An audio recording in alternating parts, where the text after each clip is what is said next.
Research topic या research area जब कोई स्कॉलर चूज करता है या करना चाहता है तो उसे किन चीजों का ध्यान रखना बहुत जरूरी होता है? You have to eat research, you have to sleep research, you have to drink research. It has to be research everywhere. Government और यूनिवर्सिटी लेवल पे क्या रिसर्च करने के लिए कोई ग्रांट्स, कोई बेनिफिट्स कुछ मिलता है? कि ऐसे मेजर चैलेंजेस किसी एक स्कॉलर की जर्नी में क्या क्या रहते हैं? Selecting a supervisor versus selecting a university, which is more important as? Namaskar and welcome to KRMU Times. I am Dr. Amit Chawla, Dean at the School of Journalism and Mass Communication at the KR Mangalam University. आज KRMU Times में हम लोग बात करेंगे doctor पूजा राणा के साथ about a very very important topic which is PhD. PhD एक ऐसी चीज़ है जो बहुत लोग करना चाहते हैं मगर उन लोगों को ये बात अभी तक शायद पूरी तरह से समझ नहीं आती है कि ये कितना टफ हो सकता है या कितना ही इसमें चैलेंजेस आ सकते हैं. तो आज जो हमारी गेस्ट हैं डॉक्टर पूजा राणा, उनको मैं इंट्रोड्यूस ज़रूर करना चाहूँगा आज के लिए. और मैम आपके बारे में और जानना चाहेंगे तो मैं चाहूँगा कि आप अपने आप को इंट्रोड्यूस कीजिए. मैं अपने आप को एक I would say that I see myself as a student of communication. और इस 22 साल में मैं जो भी मैंने सीखा है वो मैं अपने बच्चों, अपने स्टूडेंट्स के साथ बांटती हूँ. This is how eye view my self. My love is research. I love to take classes, teach students, interact with them, and be on that journey of research. Very interesting ma'am. Ma'am आपने लगभग 20-22 साल हो गए अब as a researcher and as a veteran academician. मैं चाहूँगा कि आप हमारे जो नए एस्पिरेंट्स हैं, द फ्यूचर, उन लोगों को ज़रा ये बताएं कि पीएचडी है क्या और नॉर्मल अपने पोस्ट ग्रेजुएशन या ग्रेजुएशन से कैसे डिफरेंट है? पीएचडी मैं कहूँगी कि चेरी ऑन दी केक है किसी भी ऐसे इंसान के लिए, किसी ऐसे व्यक्ति के लिए जो कि अपना रिसर्च में या एकेडमिक्स में अपना करियर बनाना चाहता है. पीएचडी बहुत डिफरेंट है अंडर ग्रेजुएट प्रोग्राम्स और पोस्ट ग्रेजुएट प्रोग्राम से. और प्रिसाइसली दैट्स द रीज़न हम लोग जो भी परसू कर रहा होता है पीएचडी उसे स्टूडेंट नहीं स्कॉलर कहते हैं. और हमारे टीचर्स नहीं होते वहाँ पे सुपरवाइजर्स होते हैं. This is a beautiful journey that the supervisor and the scholar take together in pursuit of new knowledge, new information, new theories, new models, and it's a beautiful journey. हम बोलते हैं कि कई बार डेस्टिनेशन से ज़्यादा खूबसूरत वो जर्नी होती है. सो जो लोग सच में रिसर्च से प्यार करते हैं उनके लिए ये जर्नी इतनी खूबसूरत होती है कि जब पीएचडी ख़त्म होती है तो आपको लगता है आपका कोई एक हिस्सा मतलब ख़त्म हो गया है. एंड बट जो उसका फल होता है वो आप अपनी लाइफ लॉन्ग एंजॉय करते हैं. अमित जी, कितनी ब्यूटीफुल बात है कि हम मतलब एक डिग्री के साथ हम अपनी नाम के आगे सैल्यूटेशन ही हमारी चेंज हो जाती है. जी, और जी. जब आप अपने आप को as doctor so and so बोलते हैं, जो आपको खुशी महसूस होती है, जो अपने ऊपर आपको प्राइड फील होती है, that is immense. Very very well said ma'am. Ma'am मैं आपसे ज़रूर जानना चाहूँगा कि ऐसे मेजर चैलेंजेस किसी एक स्कॉलर की जर्नी में क्या क्या रहते हैं, स्पेशली जब वो इस जर्नी को शुरू कर रहा होता है. देखिए, आजकल सबसे पहले तो यही बात है कि आजकल अगर आप एकेडमिक्स में जाना चाहते हैं तो उसके लिए पीएचडी आपके लिए एसेंशियल है. It's a prerequisite. So बहुत से ऐसे बच्चे होते हैं, स्टूडेंट्स होते हैं जो पीएचडी ज्वाइन ही इसलिए करते हैं ग्रजिंगली और हैप्पीली कि हमें आगे एकेडमिक्स में जाना है. तो सबसे बड़ा चैलेंज तो मुझे लगता है मेंटल ब्लॉक का आता है. अगर आप ग्रजिंगली पीएचडी कर रहे हैं कि अरे करनी पड़ेगी, research is not where my heart lies, so it's very difficult. Because ये जो 4-4.5 साल होते हैं आपके रिसर्च के, इसमें हम लिटरली ये कहते हैं you have to think like a researcher in every which way of life, in every aspect of life. अगर आप खाना खा रहे हैं, फ्रेंड्स के साथ है, सब चीज़ें आपकी चलती है, मगर उस सब में एज अ रिसर्चर आपके दिमाग में every time something is ticking on in your head.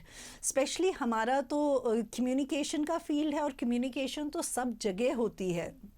Challenges बहुत है, specially for the young mothers जो कि पीएचडी करती हैं, because they have to strike a balance between their personal life, professional life and their academic journey.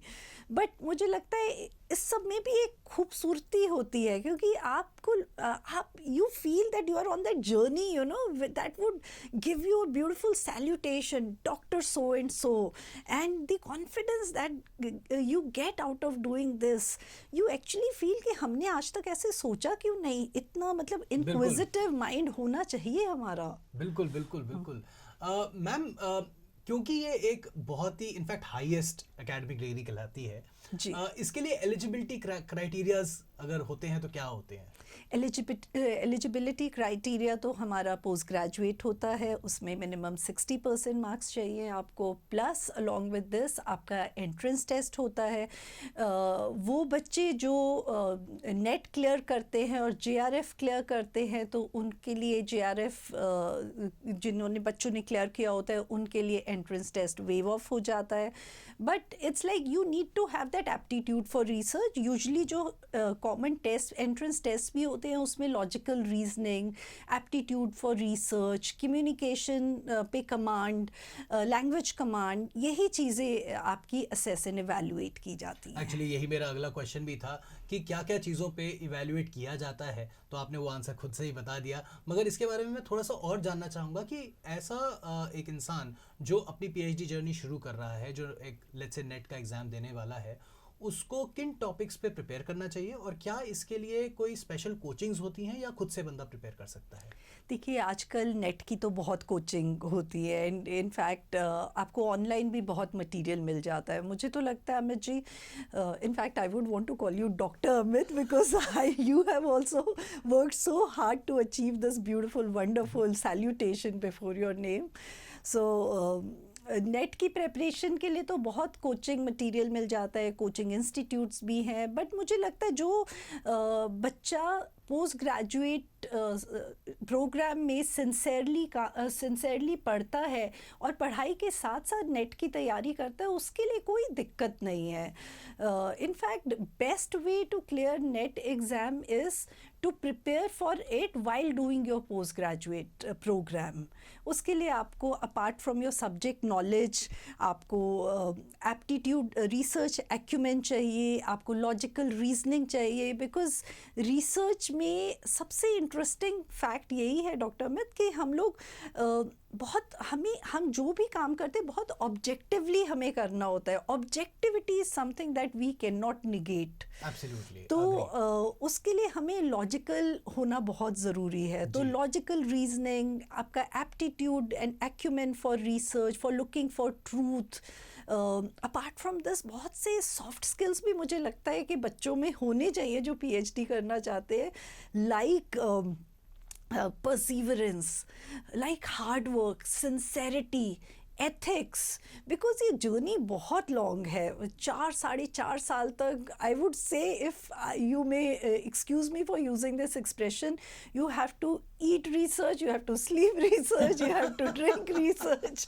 It has to be research everywhere. You have to be married to research and your quest for your probe. I think that is the hook word. You have to be pro research in everything that you are doing. Yes. But ma'am, अब मैं आपसे एक बहुत important सवाल और पूछना चाहूँगा. Topic, research topic या रिसर्च एरिया, जब कोई स्कॉलर चूज करता है या करना चाहता है, तो उसे किन चीज़ों का ध्यान रखना बहुत ज़रूरी होता है? कैसे टॉपिक सिलेक्शन तक पहुंचा जाता है? इसके भी 2 एस्पेक्ट्स है. एक साइड पे तो मैं ये कहूँगी कि अगर आपको ऐसा टॉपिक चूज़ करना चाहिए जिसके लिए आप बहुत पैशनेट हो, जिसके लिए आप बहुत ज़्यादा you feel very very strongly about it, again because you have to be with that topic, you have to probe that topic for the next 4 years. So ऐसा टॉपिक नहीं होना चाहिए जो आपको आज पसंद है मगर कल को आप कहें कि नहीं, it would have been better अगर मैं कोई दूसरा टॉपिक ले लेता. Having said that, हमें ये भी देखना पड़ता है कि उस टॉपिक की रेलेवेंस रहे 4 साल तक, 5 साल तक. Exactly. So this has to be future proof. Yes. You have to have a future proof plan for your research and an approach. Absolutely. ऐसा ना हो कि मेरा टॉपिक ही ऐसा हो कि वो 4 साल बाद उस टॉपिक की रेलेवेंस ही खत्म हो जाए. So then there is no use relevance of my studies. Research का देखिए एक ना एक रेलेवेंस तो होना चाहिए इन दी सेंस या तो वो it should add to the existing knowledge base और एल्स जो भी हमारे आगे जो भी प्रॉब्लम है at present through research we should be looking for a solution to that problem. So हम लोगों का जैसे कम्युनिकेशन फील्ड है तो इसमें जैसे हमें तो sky is the limit. Communication is everywhere. You look at social media, you look at the digital platforms that we have, advertising, then digital marketing that's happening everywhere. There was a time, अगर आपको याद हो जब हम लोग research कर रहे थे, PhD कर रहे थे, तब उस टाइम सब एडवर्टाइजिंग रिलेटेड टॉपिक्स पे जाते थे. इनफैक्ट अब आप देखेंगे बच्चे बड़े स्मार्ट हो गए हैं and internet, thanks to internet, the positive and the good side of internet, कि बच्चों में बहुत अवेयरनेस है कि कौन से रेलिवेंट टॉपिक्स हैं जो कि you know which are trending and which need to be discussed further. So topic selection is very important and I would always say अपने सुपरवाइजर की पसंद का टॉपिक मत लीजिए. Supervisors are there to only supervise you or to guide you. You have to live with your topic. Of course, supervisor की concurrence ज़रूरी है, उनकी नॉड बहुत ज़रूरी है, उसके बिना तो आगे नहीं चल सकते. Absolutely. But I'm sure आजकल supervisors भी समझते हैं कि बच्चों का जहाँ रुझान हो उसके हिसाब से ही टॉपिक दिया जाए. I'm selecting a supervisor is a very important thing I think, but उस पर हम थोड़ी देर में आएंगे. उससे पहले मैं एक बार आपसे और जानना चाहूँगा, वो ये है कि गवर्नमेंट और यूनिवर्सिटी लेवल पे क्या रिसर्च करने के लिए कोई ग्रांट्स, कोई बेनिफिट्स कुछ मिलता है? जी, यूनिवर्सिटी ग्रांट्स कमीशन भी ग्रांट्स देती है. उसके लिए आपको नेट क्लियर करना पड़ता है और नेट में जो JRF क्लियर करते हैं उनको ऑल थ्रू ग्रांट मिलता है. एंड अपार्ट फ्रॉम दिस अगर हम साइंस की बात करें, साइंस में तो आपके बहुत से प्रोजेक्ट्स भी होते हैं एंड हमारी ministries and different government bodies बहुत अच्छी फंडिंग देती है. You can even set up your own lab for doing this. Of course आपको you have to get associated with the right professor जो आपके फील्ड के ही काम कर रहे हों and then you can go in for these grants. Very well said ma'am, very well said. In fact आपके इतने अच्छे आंसर्स आ रहे हैं कि मेरे पास क्वेश्चंस अनलिमिटेड होते जा रहे हैं. बट हाँ, मैं अब वापस उस टॉपिक पे आऊँगा जिस टॉपिक को हमने कहा था थोड़ी देर में डिस्कस करते हैं, which is selecting a supervisor. जी. Selecting a supervisor versus selecting a university, which is more important as per you? This is more like, you know, asking me which of the two eyes is more precious to you. I need both my left and right eye. So, university, of course, university is very important. A university which is research driven, a university that has very good infrastructure and supports the scholars in their journey and their endeavor for further research and their pursuit for further queries. ऐसी universities को ही आपको shortlist करना चाहिए. In fact आजकल तो आप देखेंगे कि मोस्ट ऑफ द यूनिवर्सिटीज़, चाहे वो स्टेट यूनिवर्सिटी हो, गवर्नमेंट यूनिवर्सिटी हो या प्राइवेट यूनिवर्सिटी हो, वो बहुत अच्छा इंफ्रास्ट्रक्चर प्रोवाइड करती है. एंड एनी गुड यूनिवर्सिटी जो इंफ्रास्ट्रक्चर पे इतना ध्यान देती है तो ऑब्वियसली वहाँ के प्रोफेसर्स तो अच्छे होंगे ही होंगे. मैं समझ सकता हूँ मैम. बट मेरा ये भी इम्पोर्टेंट मानना है कि रिसर्च के जो सुपरवाइजर हैं उनको आपका एप्टीट्यूड और आपको उनका एप्टीट्यूड समझना बहुत इम्पोर्टेंट होता है. बहुत ज़रूरी है. आपके पास कभी ऐसा कोई चैलेंज आया है कि कोई स्टूडेंट रिसर्च करना चाहता है मगर उसके पास ऐसा एप्टीट्यूड नहीं था, और अगर आया तो आपने उसके लिए कैसे मतलब how did you overcome that challenge? ये हमारे साथ आते हैं, ऐसे केसेस बहुत आते हैं. This question actually came because ये मेरे साथ हो चुका है कि people who came to me said कि मेरे पास एक टॉपिक है सर और मुझे इस पे रिसर्च करनी है, and they were actually unaware of research होता कैसे है या क्या होता है, and they just wanted to do research. So how do we address these kind of scholars? ये प्रॉब्लम आती है स्पेशली जब कोई इंडस्ट्री से आता है कि मुझे रिसर्च करनी है। अपने फील्ड में बहुत ब्राइट होते हैं ये लोग, बहुत अच्छा अपने फील्ड में कर रहे होते हैं, and now they would want to go in for their PhD, but हम उनसे इंटरेक्ट करते हैं तो सबसे बड़ी प्रॉब्लम ही, आई एम श्योर आपको ने भी ये रियलाइज़ किया होगा, प्रॉब्लम ये आती है कि उनके अंदर से वो एक प्रोफेशनल नहीं निकल पाता है, industry professional. So when they talk और when they discuss the topic, you would find कि उनमें बहुत सब्जेक्टिविटी होती है, because they have seen it all, they have been part of this एक काइंड ऑफ ओपिनियन बन जाता है। हाँ जी। एक काइंड ऑफ ओपिनियन बनना उसका लाजमी भी है, क्योंकि वो उस इंडस्ट्री में काम करके आए हैं, they have already let's say spent some years working in that profession. But इस बायसनेस को हम एक साइंटिफिक अप्रोच में जब बदलते हैं तो उसमें क्या इश्यूज आते हैं? सबसे बड़ा इशू तो सब्जेक्टिविटी का ही आता है अमित जी। सेकेंडली, अगर कोई पार्ट टाइम पीएचडी करता है तो वो कहीं ना कहीं वर्क कर रहा होता है, तो वर्क कर रहे होते हैं तो थोड़ा सा टाइम मैनेजमेंट का इशू भी आता है।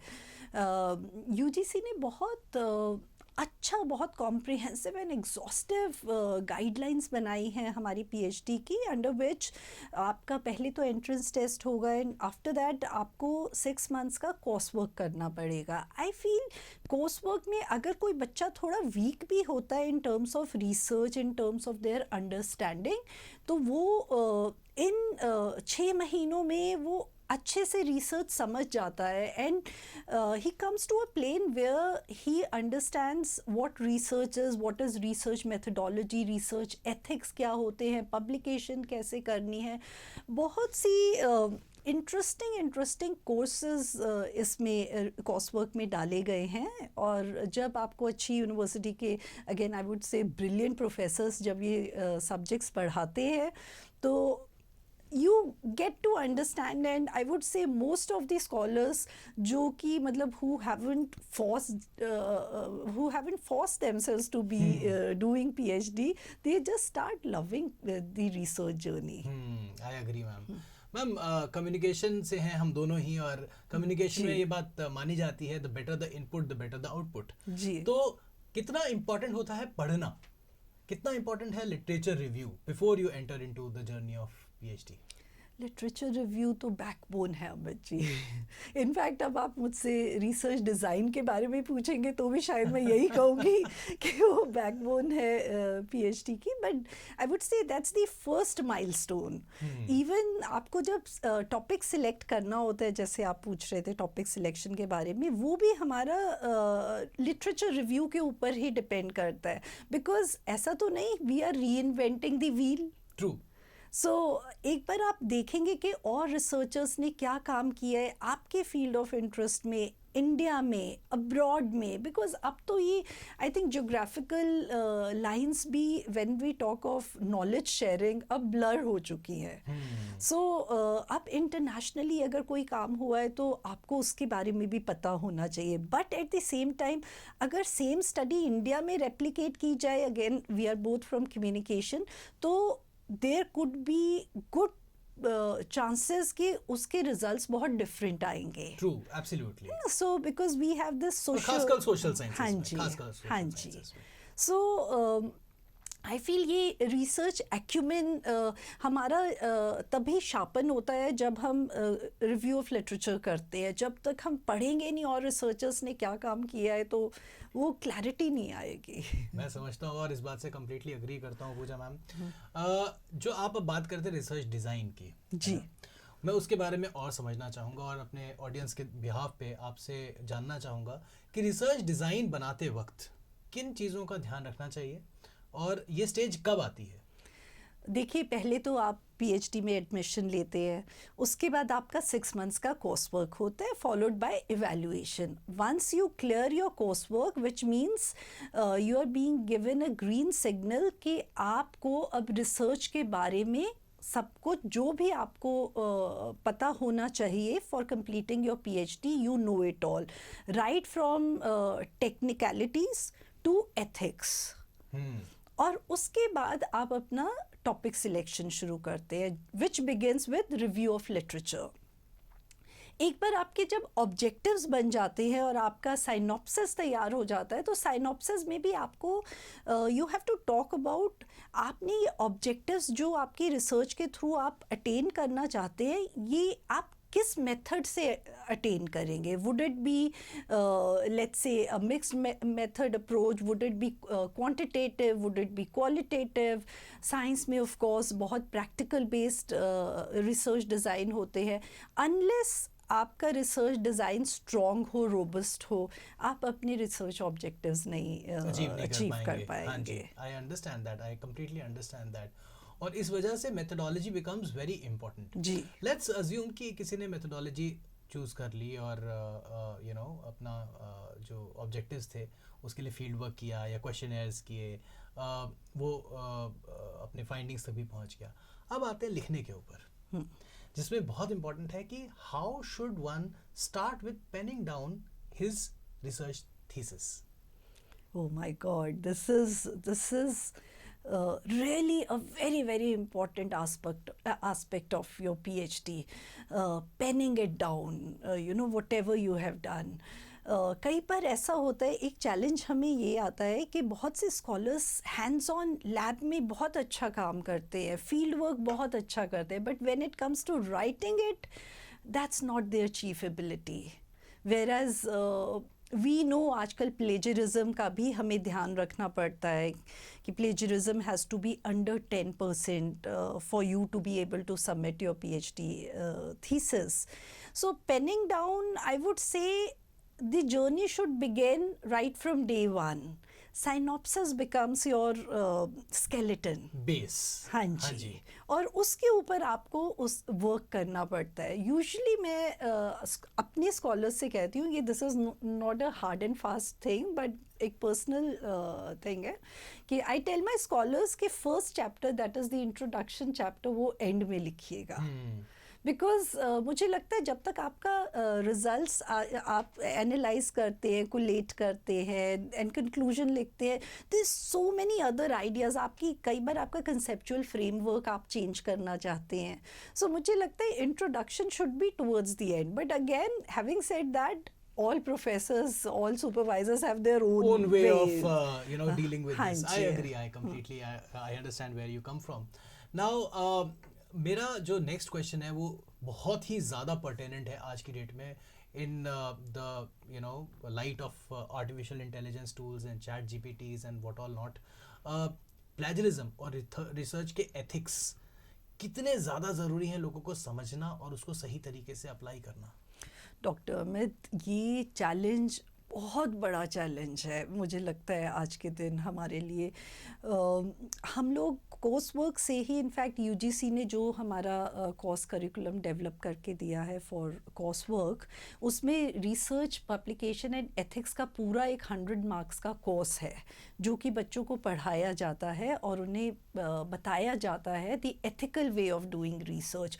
Also in case any scholar is found to be using unethical means or AI you know for writing or for producing papers or for any other thing, कुछ भी unethical होता है तो उसके बहुत severe repercussions होते हैं.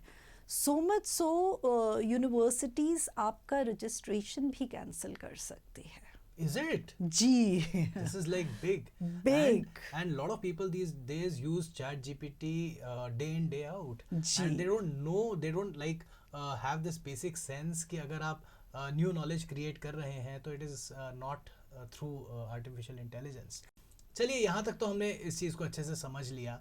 अब बात करते हैं कि इसको प्रेजेंट कैसे किया जाए. लिखना अलग चीज़ है, बोलना अलग चीज़ है, और प्रेजेंट करना दोनों का कॉम्बिनेशन है जी. क्योंकि हम टेक्नोलॉजी के और यू नो टूल्स का इस्तेमाल भी करते हैं उसमें. तो प्रेजेंटेशन के लिए क्या टिप्स देना चाहेंगे आप? प्रेजेंटेशन के लिए तो मुझे लगता है कि कोई भी स्कॉलर जिसने 4-4.5 साल अपने एक टॉपिक पे लगाए हैं, so I think it's more like talking about your child, your baby. So that passion, that commitment, that's so evident on the face of the scholar. In fact, जब वो scholar with the help of course technological aids, आजकल तो PowerPoint presentations के through ही बच्चे scholars present करते हैं. जब ये प्रेजेंटेशन देते हैं तो बहुत खुशी होती है डॉक्टर अमित, उनकी कॉन्फिडेंस देख के, उनका पैशन देख के. It's like as if they own the place. True. And then they would talk about the topic. And as a supervisor, I'm sure you would agree, हमारे लिए इससे खुशी की और कोई बात नहीं होती जब हमें लगता है कि हमारे स्कॉलर को इस टॉपिक के बारे में हमसे ज़्यादा पता है. आई एम वेरी श्योर आपके पास भी ऐसे कई सारे केसेस आए होंगे, मेरे पास भी कई सारे ऐसे केसेस आए हैं.